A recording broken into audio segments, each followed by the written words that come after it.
உங்கள் எல்லாத்துக்கும் சொல்கிறேன், எதிர்மறை எண்ணமே வாழ்க்கையில் துளியும் இருக்கக்கூடாது. நடக்குமா நடக்காதா சந்தேகம், நடக்கும்டா, நடக்கலையா முருகன் எடுத்துக்கிட்டேன் அவ்வளோதான், விட்டுரு, அடுத்த வேலைக்கு போயிடணும். சும்மா அதையே போட்டு தொங்கிக்கிட்டே இருக்கக்கூடாது. சில பேர் வீட்டில் ஒரு செத்த எலி இருக்குன்னா என்ன பண்ணுவீங்க? அப்படியே வச்சுருப்பீங்களா? என்ன பண்ணுவோம்? தூக்கி போட்டுருவோம். ஒருத்தன் வீட்டுக்கு வந்திருக்கான், எலி செத்து போச்சு, செண்டு அடிச்சிருக்காங்க வீட்டை சுற்றி, எங்கே கிடக்குன்னு தெரியலை, செண்டு அடிச்சிருக்காங்க நல்லா படபட படபடன்னு. வீட்டுக்கு வந்து உட்காந்துருக்காங்க. ஒரு அரை மணி நேரம் கழிச்சுன்னு உட்கார முடியல அவங்கனால. ஏன்? நாற்று அடிக்க ஆரம்பிச்சிருச்சு. அப்புறம் புரிஞ்சிருச்சு, செத்த எலி இருக்கிற வரைக்கும் வீட்டுக்குள்ளே வாசம் அடிச்சுக்கிட்டே தான் இருக்கும். நம்மளுடைய கடந்த வாழ்க்கையும் கடந்த கால எண்ணங்களும் செத்த எலி தான். அதை உள்ளே சுமந்துக்கிட்டு இருக்கிற வரைக்கும் நாற்று அடிச்சுக்கிட்டே தான் இருக்கும்.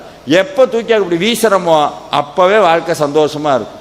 சில பேர் அதை நான் அப்போவே அப்படி இருந்திருந்தா நல்லா இருந்திருப்பேன், அப்போவே அப்படி இருந்தால் நான் அப்போவே அதான் படிக்கலைல்ல, அதே போகலைல்ல, அது என்ன அப்போவே அப்போவே அப்போவே இப்போ இருக்கணும். அதுக்கு என்ன பண்ணணும்?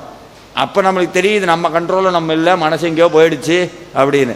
அப்போ அதை பிடிச்சி இழுக்கணும்னா ஒரு கயிறு இருந்தால் பத்தாது. இந்த மாடு பார்த்துருக்கீங்களா? மூக்கணாங்கயிறு போட்டு ஜல்லிக்கட்டு மாடு ஓடும்போது பிடிச்சிங்கன்னா என்ன ஆகும்?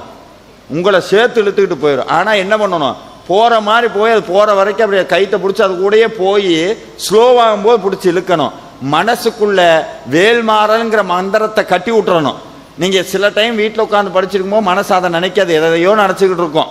ஆனால் திருப்பி ஆனால் ஒன்று தெரிஞ்சுக்கங்க, எப்போ முருகன் முன்னாடி உட்கார்ந்து வேல்மாறல் மகாமந்திரத்தை படிக்கிறீங்களோ அப்போவே முருக பக்திங்கிற கயிறை உங்கள் மனசு கட்டிச்சு. அது நினச்சபடியெல்லாம் போக விடாது. கொஞ்ச நாள் போனதுக்கப்புறம் முருகன் பிடிச்சி இழுத்துருவார். முருகன் பிடிச்சி இழுத்துருவார். இழுத்து எங்கே போகிற?